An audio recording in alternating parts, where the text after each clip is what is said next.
Joining me now is Republican Congressman Dan Crenshaw of Texas. Congressman, Republicans, as you know, have not been able to choose a House Speaker for 12 days for the first time in the history of the United States. And honestly, Congressman, just as an American, it's kind of embarrassing. What message do you think it sends to the world during this time of crisis? Well, it's not good. There's no positive messages here. I don't want to give everybody the impression that it's a giant crisis either. I don't know, it sometimes feels that way. This is democracy. Democracy is always pretty messy.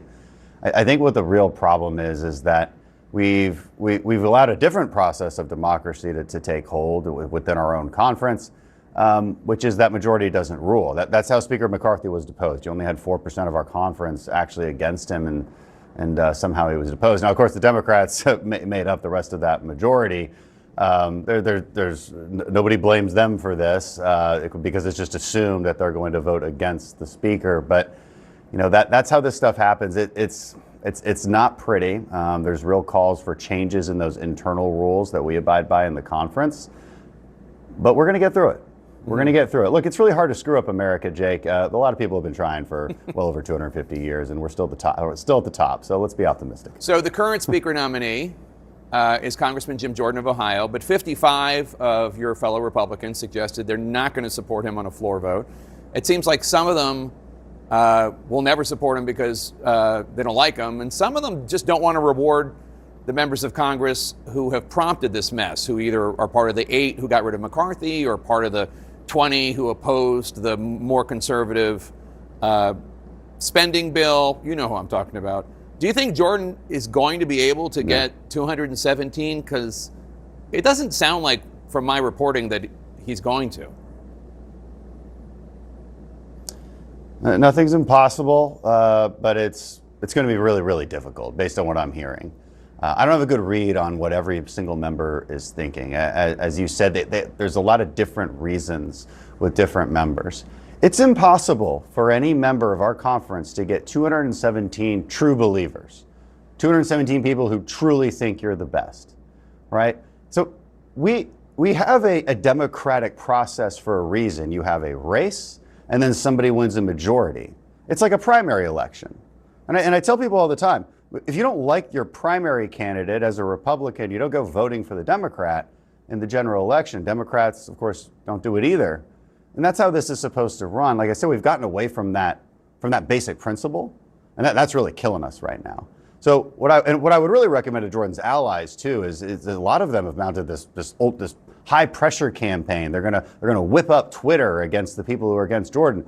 That is the dumbest way to support Jordan, and I'm supporting Jordan. I'm going to vote for Jordan. And as somebody who wants Jim Jordan, the dumbest thing you can do is to continue pissing off those people and entrench them. When I ask people who are taking that tact, I'm like, did that work on you when you were one of the 20 against McCarthy and everybody was bashing you? Did that entrench you? Yeah. Or did that make you see the light? Come on, people. Everybody's got to grow up, get it together. If there's differences, let's sort them out. I don't think we should take it to the floor. I don't think we should have that play out. People are like, it's going to be more public, and then we can have pressure, and it's already pretty public. It's not necessary at this point. So we need to have cool heads prevail. Talk about it. See what people want. See what has made people angry, and let's see if Jordan can be the leader we need him to be, and help people through those issues. Yeah, there's a good piece in the Times today about that pressure campaign, about people like Congresswoman Luna and Amy Kremer and far right media talking about how they're going to push people. How are you going to answer this question? And I think you're right. People are going to be like, what? Shut up. If it doesn't go to Jordan, Twitter's not real life. And I think it's fair to say there are going to be like 20, 30 Republicans that don't like Jordan, and you really only need 5. What happens next? Is there not just a consensus candidate who might not be everybody's first choice, but it's just like a decent consensus guy like Tom Cole, Tom Emmer? I mean, why not? It's hard with hypotheticals right now. They're not running, okay? They're not even talking about running. Those names do come up, right? Because they are in leadership. They've been around a while. They haven't made a ton of enemies, so that's why their names come up. But people find reason to become enemies in politics. Jake, you've been doing this a long time. Yeah. You know that. You see it all the time. And it's exhausting. And I could say your wish the name, public and understood that a little bit better, immediately that- 30 people would say no. You know what I mean? I won't. Don't worry, Yeah, I won't. no. I won't. and you're like, and people are like, well, you could ask them, why don't you like him? Well, I don't know. I mean, I heard, whatever. Yeah. There's manufactured divisions. It's like a central tenet in modern politics. People will find reasons, and maybe that's because they want to extract personal favors. And maybe, people talk about the establishment all the time, Jake. I think the Democrats have an establishment. They have sort of a centralized control. They can make people do things. Republicans have none of it.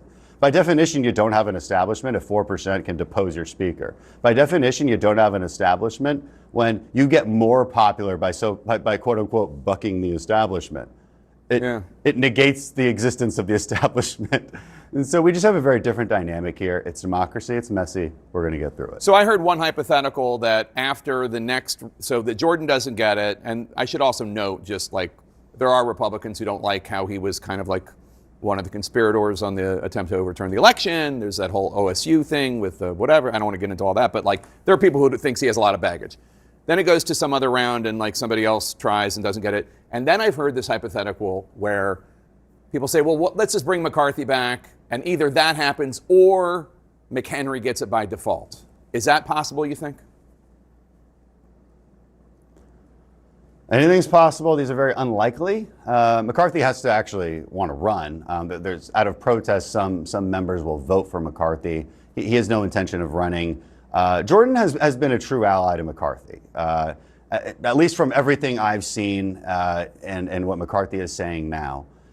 And what I would remind a lot of the members who are against Jordan, because his reputation precedes him, but his reputation has changed over time. He has become part of the solution, not part of the problem. He has long since been part of the solution. I've had a lot of good conversations with him. I've gotten to know him. There's a reason I support him. He was trying giving to McHenry additional powers. Well, that still requires a vote, and what kind of powers? I mean, at a certain point, you're just electing him speaker. Yeah. And so, and he doesn't want that. He's asking us not to do that.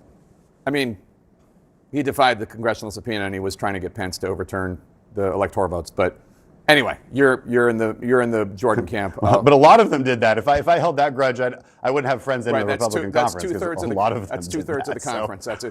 That's an excellent point. I was on an island there. Yeah, I hear you. All right, Congressman Crenshaw, it's always good to see you, sir. Thank you so much.